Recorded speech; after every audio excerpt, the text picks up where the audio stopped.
Welcome to Campfire Tales. So, this week's Campfire Tale is a lesser known variant of the Cinderella esque tales. There are actually more than 60, probably more than that, variations on the Cinderella fairy tale. But this one in particular intrigued me because of the way it subverts or inverts elements from the version that most of us grew up hearing. And we're going to talk about that more in the symbolism section. So, the tale that I'm going to read is Tattercoats, and it was popularized by Joseph Jacobs, who is a prominent folklorist who included the story Tattercoats in his collection More English Fairy Tales in 1894. So here we go. This is the story of Tattercoats.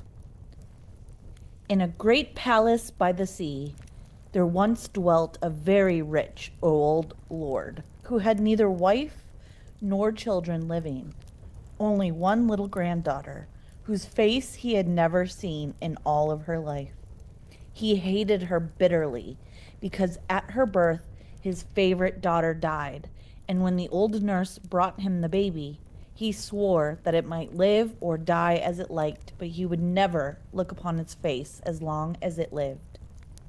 So he turned his back and sat by his window, looking out over the sea and weeping great tears for his lost daughter, till his white hair and beard grew down over his shoulders, entwined round his chair, and crept into the chinks of the floor. And his tears, dropping on the window ledge, wore a channel through the stone and ran away in a little river to the great sea. Meanwhile, his granddaughter grew up with no one to care for her or clothe her, only the old nurse. And when no one was around, she would sometimes give Tattercoats a dish of scraps from the kitchen or a torn petticoat from the rag bag, while the other servants of the palace would drive her from the house with blows and mocking words, mocking her with the name Tattercoats, Tattercoats, and pointing at her bare feet and shoulders until she ran away crying to hide among the bushes. And so she grew, with little to eat or wear, spending her days in the fields and lanes with only the gooseherd for a companion, who would play to her so merrily on his little pipe when she was hungry or cold or tired that she forgot all her troubles and fell to dancing with his flock of noisy geese for partners. One day, people told each other that the king was traveling through the land, and in the town nearby was to give a great ball to all the lords and ladies of the country, when the prince, his only son, was to choose a wife. One of the royal invitations was brought to the palace by the sea, and the servants carried it up to the old lord, who still sat by his window, still wrapped in his long white hair, and weeping into the little river that was fed by his tears. But when he heard the king's command, he dried his eyes and bade them bring shears to cut him loose, for his hair had bound him a fast prisoner, and he could not move. And then he sent them for rich clothes and jewels, which he put on, and ordered them to saddle the white horse with gold and silk, so that he might ride to meet the king. Meanwhile, Tattercoats had heard of the great doings in the town, and she sat by the kitchen door weeping because she could not go to see them. And when the old nurse heard her crying, she went to the lord of the palace and begged him to take his granddaughter with him to the king's ball.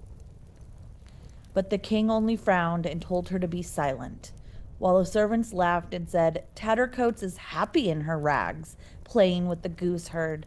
Let her be. It is all she is fit for anyway."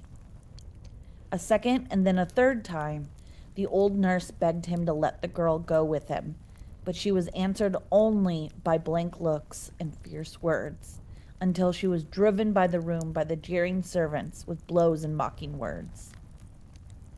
Weeping over her ill success, the old nurse went to look for Tattercoats, but the girl had been turned from the door by the cook, and had run away to tell the gooseherd, how unhappy she was because she could not go to the king's ball. When the gooseherd had listened to her story, he bade her cheer up and proposed that they should go together into the town to see the king and all of the fine things.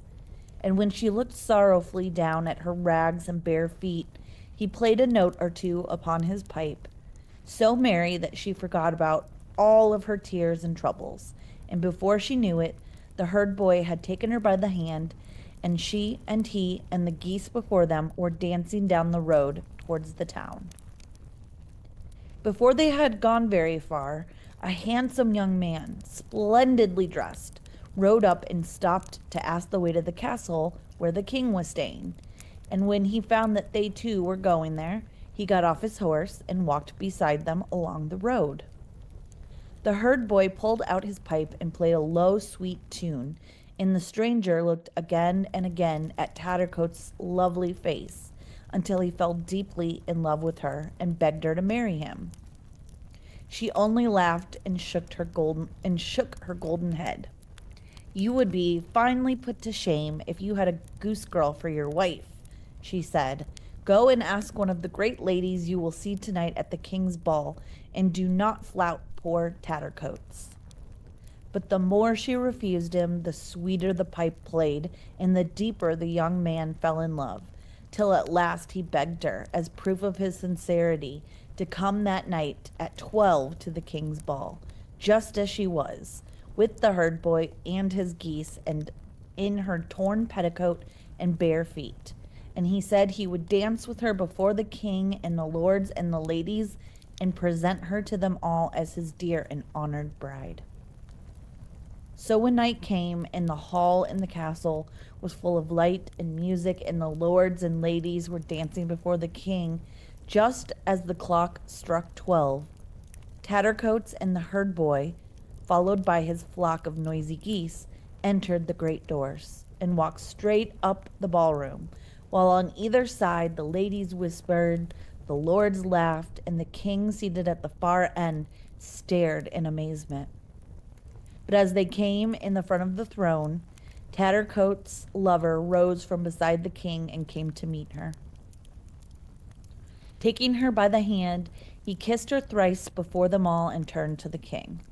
"Father," he said, "I have made my choice, and here is my bride, the loveliest girl in all of the land, and the sweetest as well." Before he had finished speaking, the herd boy put his pipe to his lips and played a few low notes that sounded like a bird singing far off in the woods. And as he played, Tattercoats' rags were changed to shining robes sewn with glittering jewels, and a golden crown lay upon her golden hair, and the flock of geese behind her became a crowd of dainty pages bearing her long train. And as the king rose to greet her as his daughter, the trumpet sounded loudly in honor of the new princess, and the people outside in the street said to each other, "Ah, now the prince is chosen for his wife, the loveliest girl in all of the land." But the goose herd was never seen again, and no one knew what became of him. But the old lord went home once more to his palace by the sea, for he could not stay at court. He had sworn he would never look upon his granddaughter's face. So there he sits, still by his window, if you could only see him, as you some day may, weeping more bitterly than ever as he looks out over the sea. This was the story of Tattercoats. All right, let's get into the symbology. So let's start with Tattercoats and her outward appearance, because rags, often in fairy tales, symbolize the shadow. They obviously symbolize the external reality of class and wealth, but it's also part of the psyche that society represses or neglects. And so, Coates, who's ignored by her grandfather and seen as insignificant, almost embodies the orphan archetype, which often represents unacknowledged potential. And in fairy tales, magical transformation symbolizes individuation, where the protagonist integrates their shadow and embraces their full identity. Now, the goose herd and his flute is a representative of the trickster. He is the person who aligns with the magical function, which often leads to altered states of consciousness, or the trickster figure is often revealing the truth beneath the truth, right? And then the geese are actually symbolic of the psyche's journey because they are seen as soul guides, especially in Norse and Celtic myths.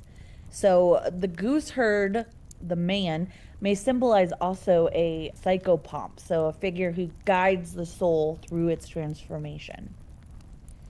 Now, the grandfather's castle is representative of the old order, the rigid patriarchal authority that denies the feminine its rightful place.